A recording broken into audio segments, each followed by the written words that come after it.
kenikmatan yang begitu besar untuk kita sebagai hambanya. Yang kalau kita hitung nikmat-nikmat Allah, kita tidak akan mampu untuk menghitungnya. Wa in ta'uddu ni'matallahi la tuhsuha. Setidaknya kita ini menghitung nikmat Allah, la tuhsuha, kita tidak akan mampu untuk mendetail, merinci nikmat yang Allah berikan kepada kita. Nikmat kesehatan lahir dan batin, nikmat iman, nikmat Islam yang sampai saat ini alhamdulillah iman kita, Islam kita, ketakwaan kita kepada Allah mudah-mudahan selalu terpelihara, mudah-mudahan selalu terjaga dengan sebaik-baiknya. Amin. Allahumma ya rabbal alamin. Bapak-bapak, ibu-ibu, dan para remaja yang dirahmati oleh Allah Subhanahu wa Ta'ala. Hari ini merupakan hari yang terakhir. Kegiatan sahur terakhir. Puasa insya Allah di tahun ini terakhir. Bukan puasa terakhir, tapi puasa di tahun ini terakhir. Karena kita insya Allah akan dipertemukan oleh Allah Subhanahu wa Ta'ala, akan selalu dipanjangkan umurnya oleh Allah Subhanahu wa Ta'ala, sehingga kita akan ketemu dengan bulan suci Ramadan tahun-tahun berikutnya. Mudah-mudahan kita selalu dipanjangkan umurnya oleh Allah Subhanahu wa Ta'ala. Amin. Allahumma ya rabbal alamin. Ibu, bapak-bapak yang dirahmati oleh Allah Subhanahu wa Ta'ala, alhamdulillah, insya Allah hari ini puasa terakhir, dan insya Allah hari kemenangan kita adalah pada hari Senin tanggal 31 Maret 2025 yang merupakan Yaumul Idul Fitri, hari kembali ke fitrah. Setelah kita melaksanakan puasa 30 hari, setelah kita melaksanakan puasa 30 hari,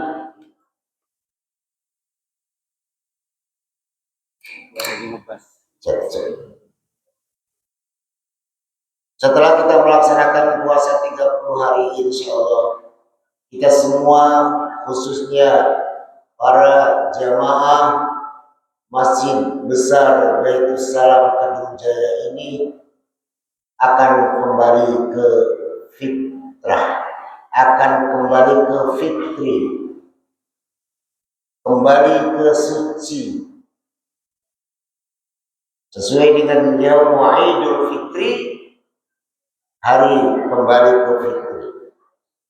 Suci insya Allah, dan tidak punya dosa. Mudah-mudahan dosa kita ini dilebur oleh Allah Subhanahu wa Ta'ala. Dosa-dosa kita ini insya Allah diampuni oleh Allah Subhanahu wa Ta'ala. Karena kata kanjeng Nabi Muhammad sallallahu alaihi wasallam, man soma Ramadana imanan wa ihtisaban ghufira lahu ma taqaddama min dhanbi. Jadi barang siapa yang berpuasa karena iman dan ihtisab hanya karena Allah, insya Allah ghufira lahu ma taqaddama min dhanbi, diampuni segala dosa-dosa yang terdahulu. Makanya insya Allah di Yaumul Id, di hari kemenangan, kita ini tidak mempunyai dosa. Kita tidak mempunyai dosa apapun. Bapak-bapak, ibu-ibu yang dirahmati oleh Allah Subhanahu wa taala, ada satu kewajiban kita sebagai penyempurna ibadah puasa kita, yaitu mengeluarkan zakat fitrah. Kita tahu bahwa zakat fitrah kita itu adalah sebagai tazkiyatun nafs, sebagai pembersih jiwa.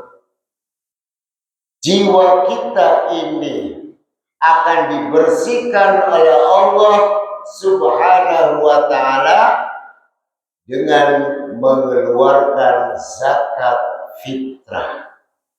Kata Rasulullah sallallahu alaihi wasallam, "Farada Rasulullah sallallahu alaihi wasallam zakat al-fitri tuhratun lis-shaimi." Nah, ini sabdanya Rasulullah. Insya Allah kalau sabdanya Rasulullah itu benar, tidak kayak kita. Kita semua ini kadang benar, kadang nggak benar, kadang setengah benar. Namanya juga manusia. Tapi kalau yang bersabda itu Rasulullah Sallallahu Alaihi Wasallam, yang menyampaikan Rasulullah Sallallahu Alaihi Wasallam, insya Allah sahih, insya Allah benar. Kata Rasulullah Sallallahu Alaihi Wasallam bahwa zakat fitrah tuh rotan lisoin, membersihkan terhadap atau kepada orang yang melaksanakan puasa. Dari apa yang dibersihkan?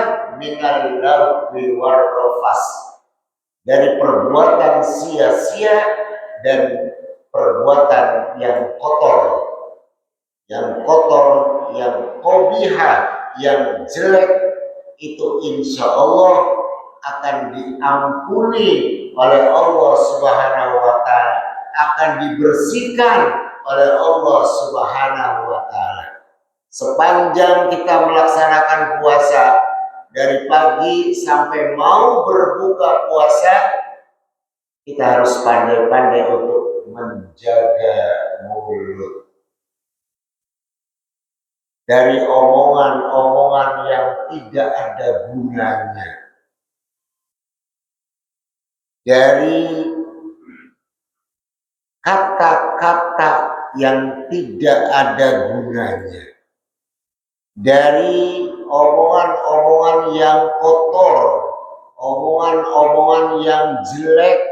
Kita harus mampu untuk bisa menjaganya.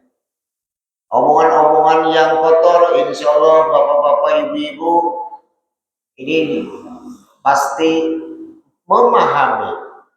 Omongan-omongan yang membuat orang itu sakit, pasti bapak dan ibu tahu.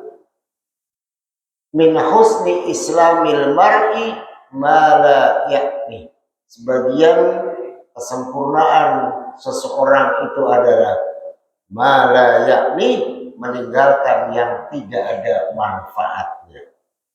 Jadi sesuatu yang tidak ada manfaatnya kita harus berusaha untuk ditinggalkan. Akan dibersihkan oleh Allah Subhanahu wa taala dari perbuatan-perbuatan yang sia-sia, yang tidak ada gunanya, dan juga kata-kata yang kotor dibersihkan dengan zakat fitrah. Kemudian yang paling penting juga bahwa zakat fitrah itu adalah tu'matan lil masakin, memberikan makan terhadap miskin, orang-orang miskin, fakir miskin. Fakir lebih parah dari miskin. Kenapa terjadi ada orang miskin? Karena di situ ada orang kaya. Kenapa di situ disebut dengan orang kaya? Karena di situ ada orang miskin. Jangan mentang-mentang kaya. Kalau tidak ada orang miskin, tidak disebut orang kaya. Sehingga orang kaya itulah yang wajib untuk memperhatikan terhadap orang-orang miskin. Di situ ada hak-hak orang miskin untuk diberikan bagian sebagai mustahik, baik itu di zakat fitrah ataupun juga di zakatul mal. Kewajiban-kewajiban kita bagi orang-orang yang sudah mampu, sudah kaya, di situ ada hak fakir miskin yang harus dikeluarkan untuk tazkiyatul mal, untuk membersihkan harta yang kita miliki. Jangan sampai kita sudah satu nisab, sudah mampu untuk mengeluarkan zakat mal, kemudian tidak dikeluarkan hak-hak mereka, maka akan termakan oleh kita. Hak-hak fakir miskin, yatim piatu, dan 8 asnaf yang lainnya dimakan oleh kita. Ibarat sebuah saluran kecil yang ada di depan rumah kita, itu kotoran-kotoran itu harus kita bersihkan supaya airnya lancar, supaya jalannya air itu mengalir dengan deras. Kotoran-kotoran itulah adalah hak-hak mereka yang seharusnya diberikan kepada mustahik, kemudian kita makan kembali.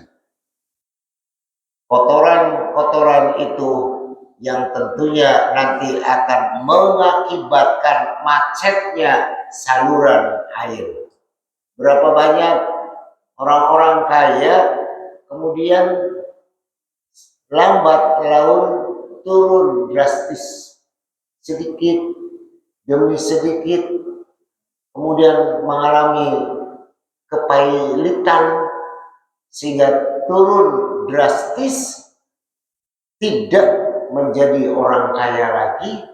Di antaranya adalah kewajiban-kewajiban untuk mengeluarkan zakat mal tidak dikeluarkan 2,5% untuk yang berhak menerimanya. Sehingga insya Allah dengan infak sodakoh juga, maka harta kita akan berkah. Harta kita akan menjadi tambah. Jadi jangan khawatir bapak-bapak, ibu-ibu, ketika kita mengeluarkan infak sedekah, mengeluarkan zakat, harta kita akan berkurang. Ma qasat sadaqatun min malin illa zadallah. Harta yang kita keluarkan untuk sedekah, insya Allah tidak akan terkurangi sedikit pun. Illa zadallah, kecuali Allah yang akan menambahnya. Fal yazdad, maka akan bertambah dan bertambah. Hitungan matematika, kalau 1 juta, kemudian kita keluarkan 25.000, maka 1 juta itu akan terkurangi menjadi 975.000 rupiah. Hitungan matematika. Tetapi kalau hitungan Allah bukan 975.000, tapi insya Allah akan lebih dari itu. Sehari, 2 hari, seminggu kemudian, 1 bulan kemudian, insya Allah Allah akan menambah. Yang tadinya 1 juta dikurangi 975.000 adanya, akan bertambah mungkin menjadi 1.500.000, mungkin akan mendapatkan rezeki dari Allah menjadi 2 juta. Jadi jangan sampai kita ragu, jangan sampai kita bimbang bahwa dengan sedekah insya Allah uang kita akan bertambah. Insya Allah harta kita akan bertambah. Insya Allah harta kita akan menjadi berkah. Makanya kita bisa melihat fenomena yang ada di sekeliling kita. Bagaimana kondisi orang-orang kaya yang dermawan, yang termasuk donatur, memberikan infak sodakohnya untuk masjid, untuk fakir miskin, untuk yatim piatu. Kekayaan terlihat, terpandang oleh kita akan selalu bertambah, nambah sugi, ya, nambah sugi. Tapi kalau ada orang kaya, masya Allah, apa bahasa Kedung Jaya? Ya, gede, kucrit, medit, ya, bisa dilihat. Ya. Coba kita lihat, itu akan semakin lama akan melorot.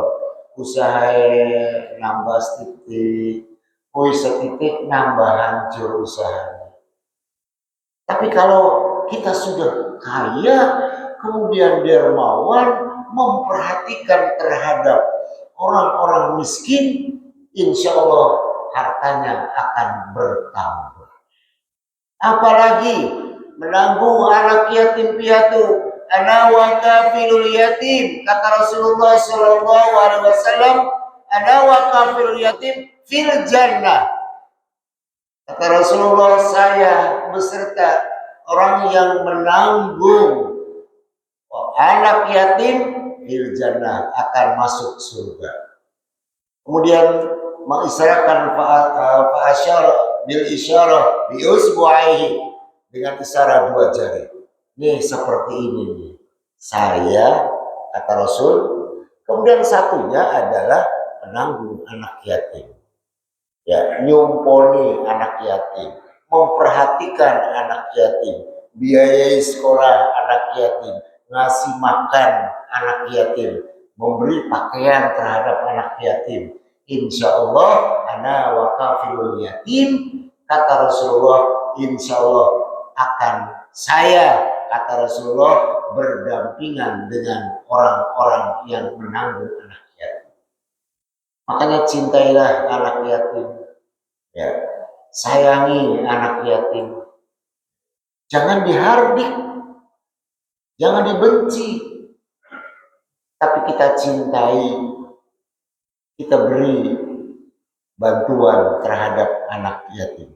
Bapak-bapak, ibu-ibu yang dirahmati oleh Allah Subhanahu wa Ta'ala, sehingga sasaran utamanya di dalam zakat fitrah adalah tu'matan lil masakin, memberikan makan kepada orang-orang miskin. Jangan sampai kelaparan, jangan sampai di Idul Fitri, di hari kemenangan, tetangga kita yang miskin tidak makan, nggak punya beras, mau bikin lontong nggak bisa, mau bikin ketupat nggak bisa karena berasnya tidak ada, mau membeli gas uangnya tidak ada. Siapa itu yang berkewajiban? Kita semua. Dengan demikian kita perhatikan kepada orang-orang miskin itu untuk bisa membahagiakan mereka di hari kemenangan mereka, di Idul Fitri, di hari Lebaran. Kira-kira mereka itu adalah bahagia, kira-kira mereka itu sama dengan kita. Di rumah ada opor ayam, orang miskin pun harus ada di rumahnya opor ayam.